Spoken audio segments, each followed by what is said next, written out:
الله ولی الذین آمنوا، اعلام دوستی. الله ولی الذین آمنوا. چه شخصیتی بدون این که تو اعلام دوستی بکنید یا قبل از این که من و تو اعلام دوستی با این بزرگ و عظیم بکنیم، این بزرگ و عظیمی که از من و تو بی‌نیازه و رب العالمین اعلام دوستی کرده، نباید به این دوستی افتخار بکنیم؟ میگوین یک مأمور ساده، یک گروبان ابراز علاقه کرده، از تو سوال کرده، رئیس پاسگاه حالت پرسیده، حال من پرسیده، فلان مأمور امنیتی اطلاعاتی سراغ تو گرفته، به بزرگی به خوبی یادت کرده، منو یاد کرده، پس من قوی و قدرتمندم، تکیهگاه قوی دارم. کدوم تکیهگاهی بالاتر از رب العالمین؟ و من یتق الله یجعل له مخرجا. کدوم دوستی پایدارتر و بادوامتر از دوستی الله؟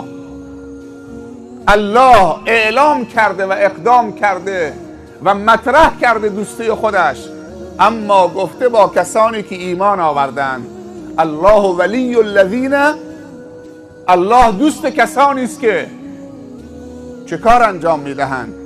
دوست احمقها، جاهلان، کودنها، نفهمها، ناپاکها. هر جای لفظ ایمان و مؤمن در قرآن آمده به معنی تعقله. در قرآن 64 خطاب ویژه آمده، یا ایها الذین آمنوا. همه مفسرین میگن که هر جایی که خداوند گفته یا ایها الذین آمنوا، یعنی ای عقلا، ای اهل خرد. انسان مؤمن نمی شود تا اینکه عاقل بشود.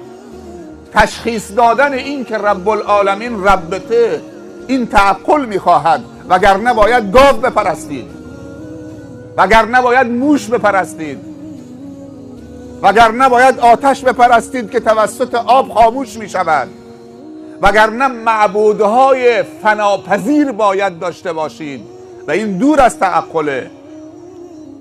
مشهور است که روزی عربی از عرب جاهلیت مکه اول صبح و اول روز طبق روال همیشگی رفت به سوی کعبه، چون اونجا بتی داشت، خدایی داشت، نصب کرده بود که تعظیم کند. وقتی رسید به خدا و معبودش، دید که از سر معبود تا پای معبود مبلول، خیس، مرطوبه.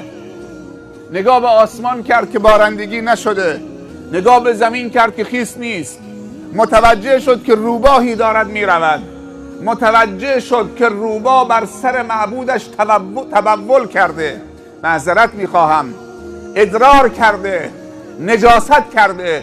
یک لحظه به فکر فرو رفت و این دو بیت شعر را سرود: عرب یبول الثعلبان برأسه لقد هان من بالت علیه الثعالب. میگه ربی و خدایی که روباهی بر اون نجاست کنه، نتونه نجاست روباه رو دفع کنه، این خدا و معبود ذلیلی است. افتخار من نیست که چنین خدایی را بپرستم و کرنش کنم. خدای خودش را با فکرش و تعقلش به زمین زد.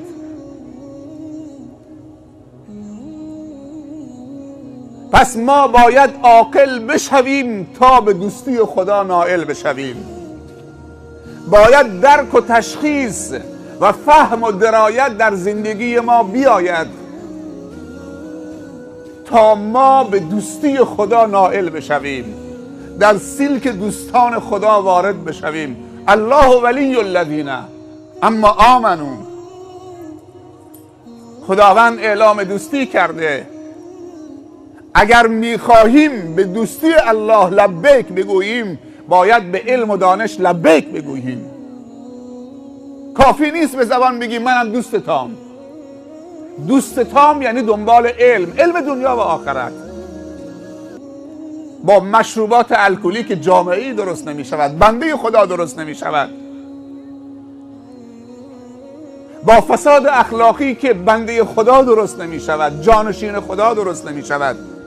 با انحراف و کینه و دشمنی و بخل و حسادت و عقده های نفسانی که بنده خدا درست نمی شود، جانشین و خلیفه خدا درست نمی شود، دوستی خدا تحقق نمی بخشد یا تحقق پیدا نمی کند.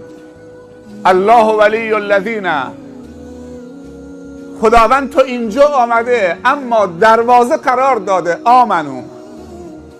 هر کسی میخواد دوست خدا باشد باید دولنگی دروازه ایمان رو باز کند و از دروازه ایمان وارد شود و به دوستی خدا نائل بشود.